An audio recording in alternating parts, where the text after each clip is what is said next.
ہر کسی کے ذہن میں ایک سوال آتا ہے کہ اللہ کن لوگوں کو جلدی مالدار کر دیتا ہے؟ کیا اس کے پیچھے کوئی رہس ہے یا کوئی خاص قسم کے لوگ ہوتے ہیں جن کی دولت کو اللہ بہت تیزی سے بڑھا دیتا ہے؟ وہ کون لوگ ہوتے ہیں؟ تو آج کی اس ویڈیو میں قرآن، حدیث اور حکمت کی روشنی میں آپ کو سمجھانے کی کوشش کریں گے ایک ایک چیز کو بالکل کلیئر طریقے سے ڈیٹیل میں۔ انشاءاللہ یہ ویڈیو دیکھنے کے بعد آپ کا دل خوش ہو جائے گا اور میں امید کرتا ہوں کہ آپ کو بہت کچھ سیکھنے کو ملے گا، اور کچھ چیزوں پر آپ نے عمل کر لیا تو یقین جانیے گا اللہ کی غیبی خزانوں سے مدد آپ کو بھی ملے گی اور اللہ آپ کو ضرور مالا مال کر دے گا، رکاوٹوں کو بھی ختم کر دے گا۔ تو آئیے قرآن، حدیث اور حکمت کی روشنی میں اس ویڈیو کو سمجھنے کی کوشش کرتے ہیں۔ اس ویڈیو کو ابھی سے لائک کر لیجیے گا اور آخر تک دھیان سے دیکھیے گا۔ سب سے پہلی چیز سمجھ لیں، دولت صرف محنت سے نہیں ملتی۔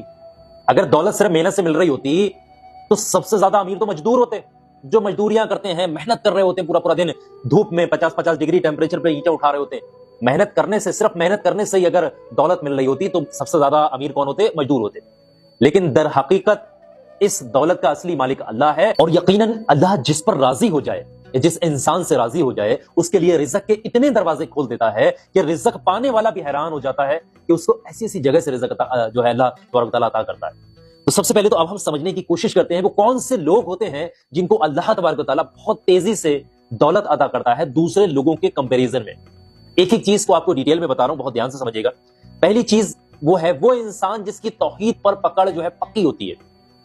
جس انسان کی توحید پر پکڑ پکی ہوگی، اللہ تبارک و تعالیٰ اس کو جو ہے بہت تیزی سے دولت عطا کرے گا اور اس کی ہر رکاوٹ کو ختم کر دے گا، اور لوگوں کی تلنا میں بہت تیزی سے اللہ اس کو مالدار بنا دیتا ہے جس کی توحید پر پکی پکڑ ہوتی ہے۔ یعنی جو انسان صرف اللہ کو رزق دینے والا مانتا ہے، اور جو بھی انسان اللہ پر توکل رکھتا ہے اور وہ صرف یہ مانتا ہے کہ رزق دینے والی ذات صرف اللہ کی ہی ہے، تو اللہ ایسے انسان کو آزمائش میں بھی ضرور ڈالتا ہے۔ اللہ جس کو دولت عطا کرتا ہے، مال و دولت عطا کرتا ہے، تو اس کو یقیناً وہ اس کو آزمائش میں ضرور ڈالتا ہے، اور پھر اس کے بعد میں ایسی ایسی جگہ سے اسے رزق عطا کرتا ہے کہ بندے کو گمان بھی نہیں ہوتا ہے کہ اللہ اس کو ایسی ایسی جگہ سے بھی رزق، ایسے اس کے ذریعے ایسے ایسے راستے جو ہے اس کے لیے کھول سکتا ہے، بندے کو گمان بھی نہیں ہوتا ہے۔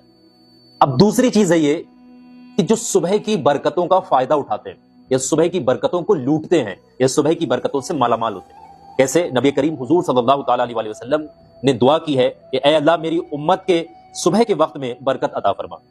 یہ ابو داؤد کی حدیث ہے۔